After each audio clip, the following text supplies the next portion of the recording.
The electoral body, IEBC, has interdicted its Deputy Chief Executive Officer, Ruth Kulundu, citing her for a litany of allegations, among them gross misconduct, insubordination, and participation in illegal activities contrary to her employment terms of service. Commission CEO Marjan Hussein Marjan, in interdiction letter, accuses Kulundu of impersonation and arranging an illegal commission plenary meeting during which 4 IEBC commissioners who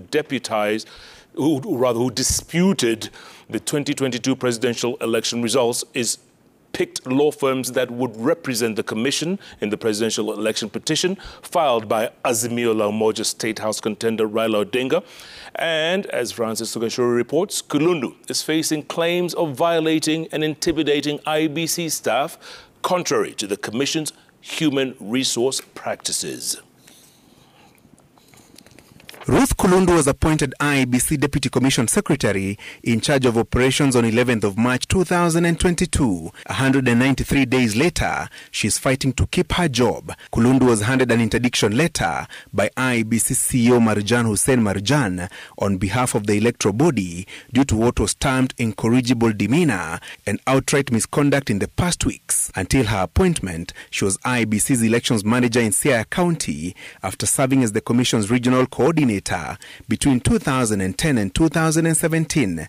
Her 12-year tenure as an election manager on the edge, with Marjan accusing her of illegally arranging for an IEBC plenary meeting without his authority or delegation as CEO and the substantive secretary during all commission meetings. It is during that meeting where 4 IEBC commissioners, Vice Chair Juliana Cherera, Francis Wanderi, Irene Masit and Justus Nyang'aya, who differed with IEBC Chairman Wafula Chebukati, settled on lawyers to represent the commission in a presidential election petition filed by Azimio La Umoja flag bearer in the August 9th State House race, Raila Odinga and his running mate Martha Karua, a move that was protested by Chebukati through his legal team led by former Attorney General Professor Githu Muigai, prompting the Supreme Court bench headed by Chief Justice Martha Koome to settle the dispute.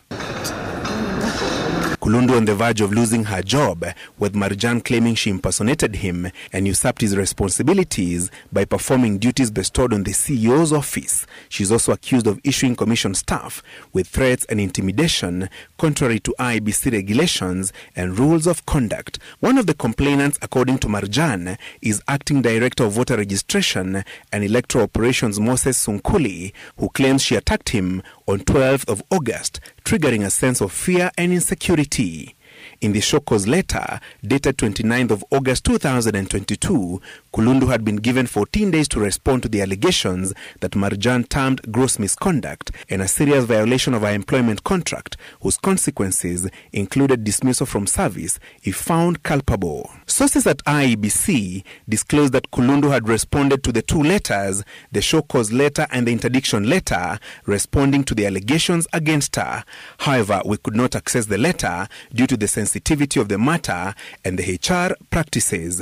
Her interdiction comes barely days after Cherera and her team of Masit, Nyang'aya and Wanderi were jeered by commission staff in the presence of Chebukati and Commissioners Boya Molo and Professor Abdi Yakub Gulie during a commission post-election evaluation retreat in Mombasa, further deepening cracks in the commission. The tenure of Chebukati, Molo and Gulie lapses in January next year, while Cherera and her team are facing ouster through 2 petitions filed at the National Assembly.